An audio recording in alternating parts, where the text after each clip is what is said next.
Okay, it seems we actually did get a you know, manga chapter this week. Either they are too early or this means something else. Very likely this means that we will not get a manga chapter next week. After all, next week is the new year, so in 2 weeks or all that. Strangely enough, this chapter did not say we are going on a break in next week, which probably means that once One Piece is back after 2 weeks, they are then gonna release. I'm sorry, we're gonna go on a 2 week break. As an ultimate slap in the face, right? Well, either way, I think it's safe to presume these are one of the last chapters of this year. Hi for those who are watching. The Angry Anime Fan here, the Despair Reviewer, to bring you the final One Piece chapter of 2017. First off, it's 890. First of all, we get a very strange color page. And what I mean strange is we see characters that we haven't seen for a while, include characters we have right now. I mean, what's the connection? We see Luffy running with Carrot. We see Momonosuke with the machete riding on him.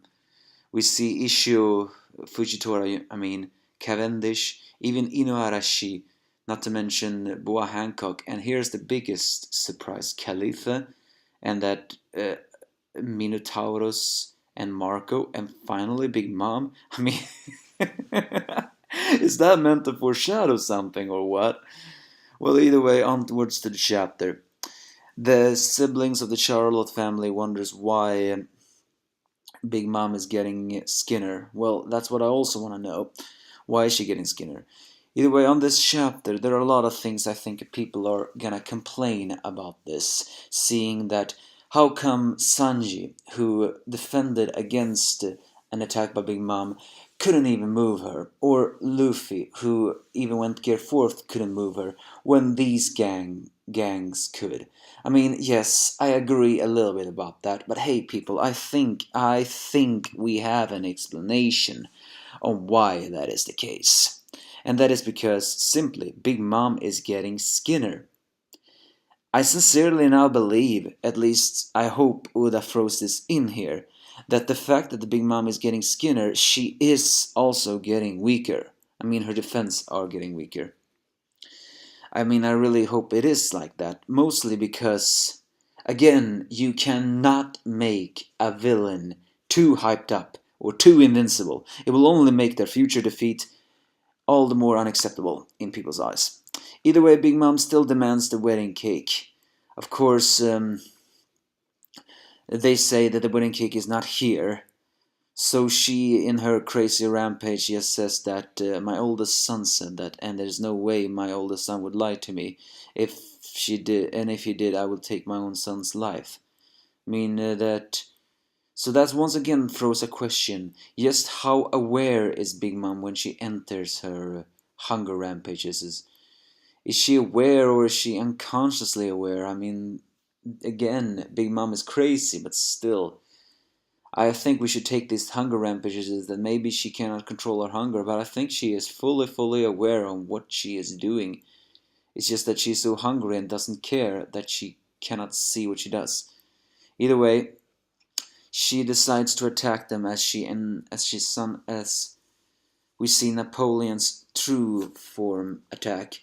This time, sorry, last time we saw Napoleon entering a new saber form, which shows that apparently his its homie form is actually the sword, not the hat. Although I'm still not exactly sure how a hat can no, a bicorn can contain a sword.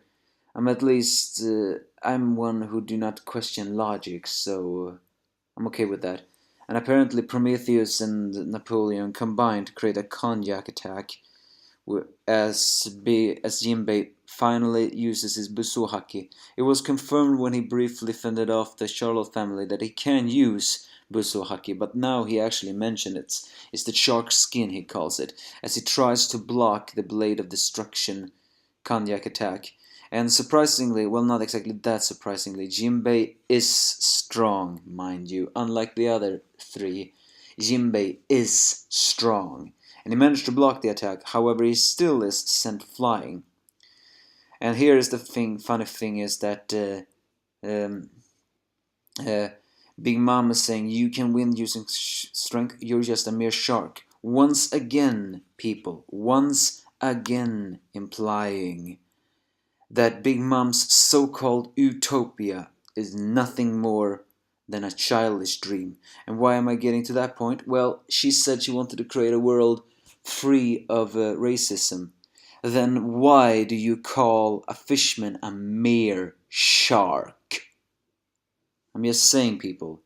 Big Mom is not so unracist as you think she is. I know that's not a word, but hey, go with me right now.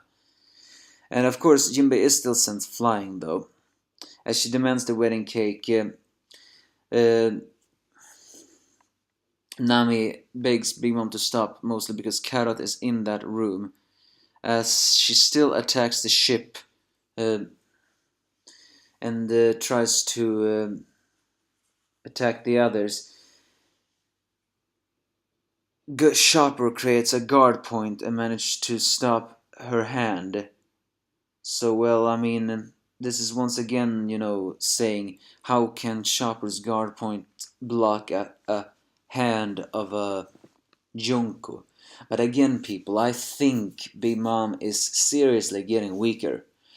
Other than that, otherwise, I wouldn't actually justify that thing. Unless, of course, Uda is throwing some hope development here that he is very, very not used to. But again, I wanted someone who was strong to fight Big Mom and defeat her. Either way, the ship is in serious danger.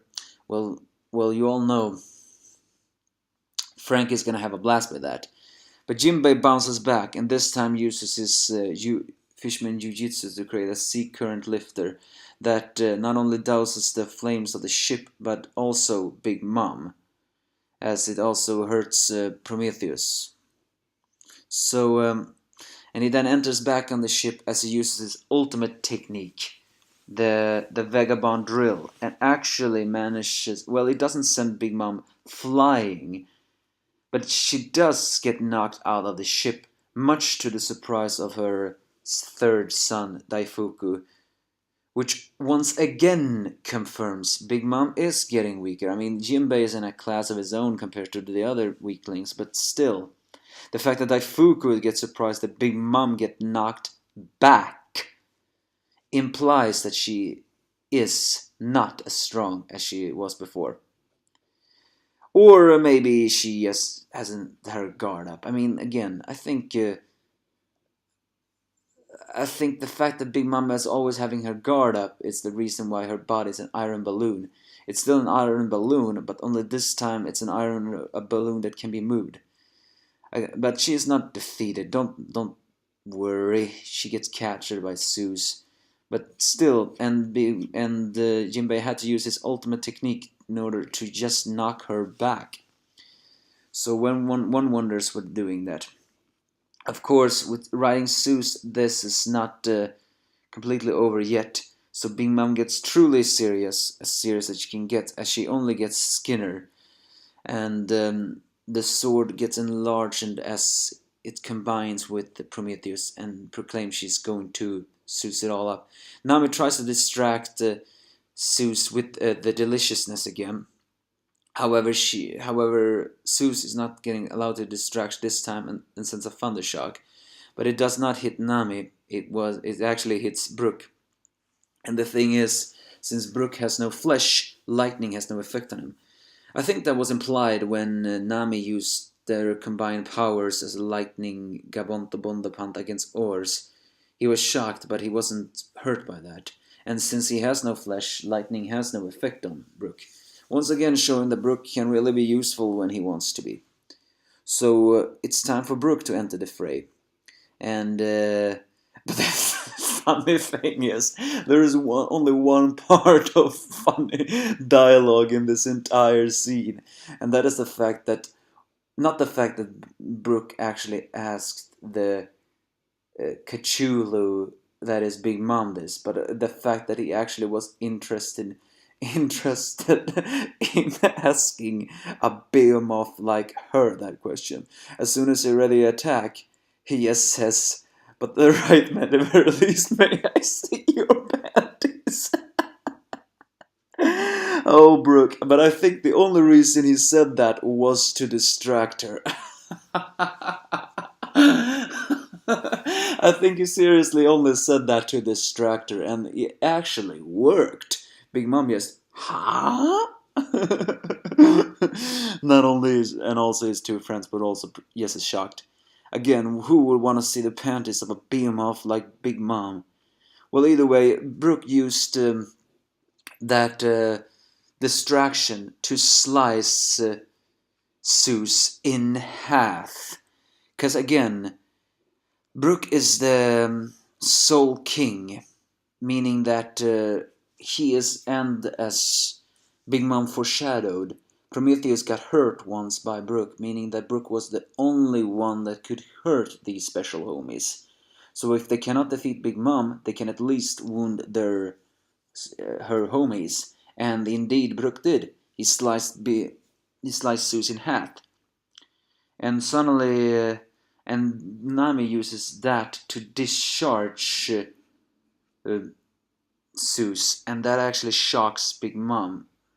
So, and she falls off again. However, strangely enough, Prometheus catches Big Mom this time. Okay, that is actually one thing I have to question. A flaming flame actually can carry Big Mom as well? How is that even making sense?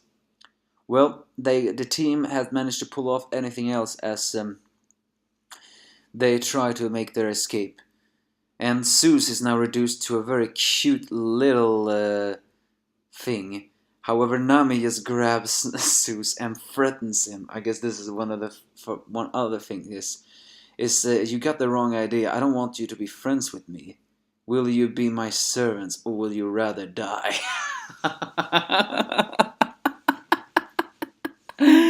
Oh, that is actually kind of cute. Nami, you really are one when you are pretty that way.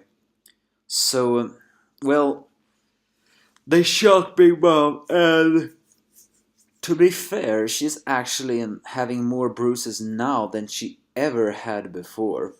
So, the only justification for that is because she's in such a hunger rampage, she's actually hungrier than and weaker than usual.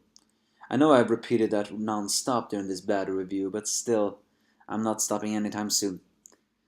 But how Prometheus is able to carry Big Mom is anyone's guess. I guess since Prometheus is made by Big Mom's soul, it's the flames of Prometheus do not burn Big Mom. I guess I go with that logic. Yeah, but that's basically this chapter. All in all, nothing really special happened. I mean, a lot of things happened, but still not anything special. Do people like the fact that the weakest trio, besides Jinbei, managed to do that? At least they showed some MVP here. We cannot complain about that. But again, I would have if you're going to give Nami and most of all Chopper this kind of treatment. What happened to Sanji? I'm just saying, what happened to Sanji? Still though, what will we get in the new year? That is One Piece. Hopefully, some more action, and hopefully some more hope. You give me your thoughts if you have any.